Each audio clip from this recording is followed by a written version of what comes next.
My dad has been my guiding light in life, and he is an aviator. When he was 17 years old, he started flying air shows around and barnstorming around the West Texas area. So he heard that the Canadians were looking for pilots. Went up to Canada, and they hired him on as a flying sergeant in the Royal Canadian Air Force. Planned on staying in the RCAF until December 7th, 1941 happened. Went to Michigan, said, I want in. He got a U.S. presidential commission into the Army Air Corps as a pilot. But he was in World War II, and he was in the Korean War, and he was in Vietnam. So he's an aviator in all three wars.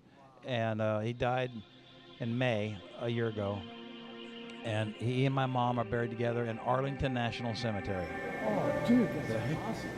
Yeah, I'm pretty stoked about that. Yeah. Then he got me a ride in the helicopter. When I got the ride in the helicopter, that converted me instantly. And that's when I said, I'm going all in, but I want to be a helicopter pilot. First job was in Saluda, South Carolina, spraying cotton. I decided to quit crop dusting, so I was called Captain Jack, and I flew a little Hughes helicopter around and did the traffic in Orlando, Florida. I actually filmed the first 7 space shuttle launches. Red Bull found out I had this one Cobra and my third one, and they wanted it. Dietrich and I became good friends right on the spot. He said, Chuck, can you do aerobatics in a helicopter? I said, nah, you can't do that. Came back to him, and I thought, well, maybe I could do the aerobatics if I got a BO-105 helicopter and if I modified it. He said, do it, I'll pay for it. Beefed it up and made it stronger in all the places where I thought the weak points were and needed toughening up. And it was the first ever in the world certified aerobatic helicopter. He came to me kind of like, duh.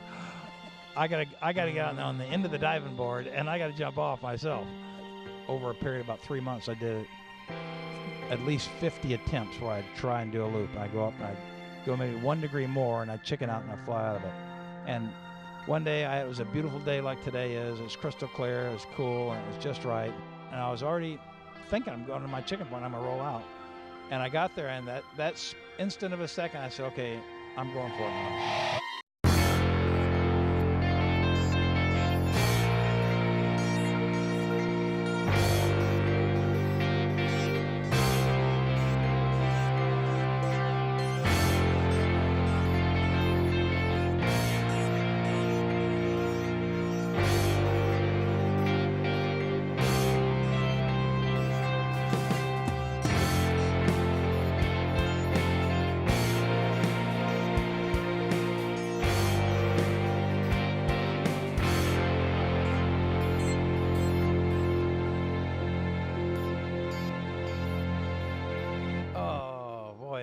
You know, the best thing for you to do is go watch it, and then you'll see.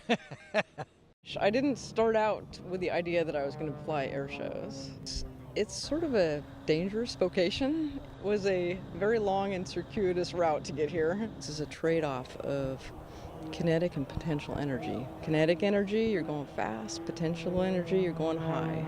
Even if it seems out of control, it's really been fairly well choreographed. My instructor taught me loops and rolls, and I fell in love with all that good stuff. So my first air show was for a winery called Paraiso Springs. Paid in wine, which is almost as good. I would say there's more camaraderie than competition. When you share something that has some risk to it, it builds a bond between you. I wear a parachute, but when you're close to the ground, you don't have enough altitude to jump out. And the ground can kill you. Have you seen growth in the number of female pilots? Absolutely. But I will say that the skill level of the average female pilot probably far exceeds the skill level of the average male pilot. So why is that? You need to prove yourself. And so women generally work really hard to prove themselves.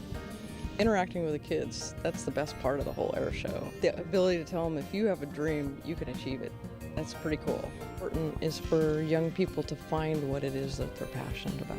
Don't stop searching till you actually find it, because it's so important in your life to actually be passionate about something.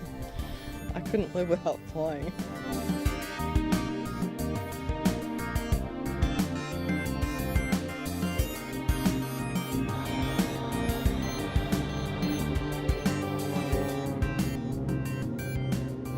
I don't know if I would say it's like a stunt. I don't really look at myself as being a stunt person or a stunt woman, but I wasn't always real comfortable in the airplane. And there's a course, it's called Emergency Maneuver Training.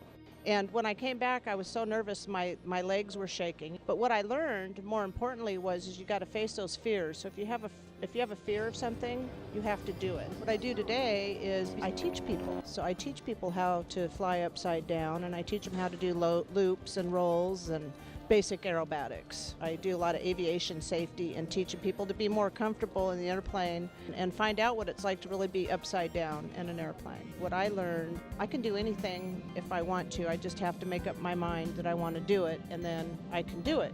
So if you want it, you need to just go get it. This is the aircraft that I fly, the AH-1Z. It's the most up-to-date version of the Cobra. It's equipped with a 20mm cannon on the nose that's able to traverse on a turret.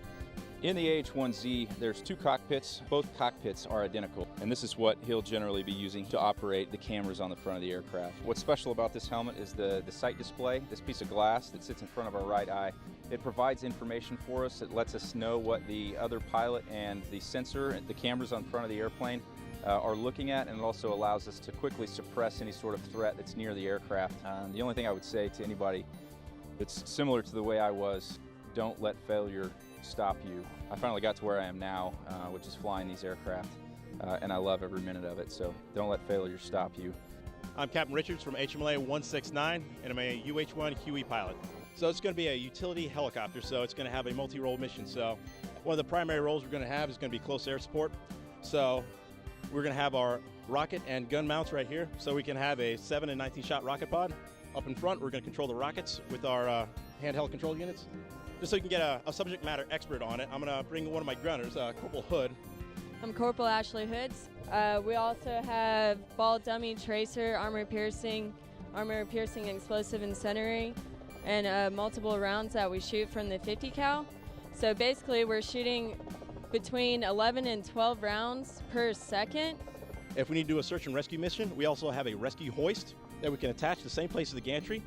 Another great aspect of this Huey is we have a great communication suite. So if need be, we can put a commander in the back, and if he needs to have great SA on a battlefield, he can basically hop in the back and give him control of radio, and he can basically talk and see what's going on.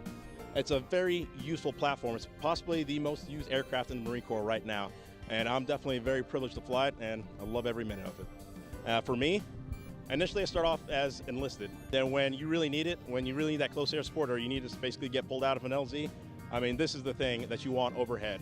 It kept me safe, kept me alive. So after I got out of Iraq, I applied for the Naval Academy, got in, got my degree in engineering, and then got to flight school.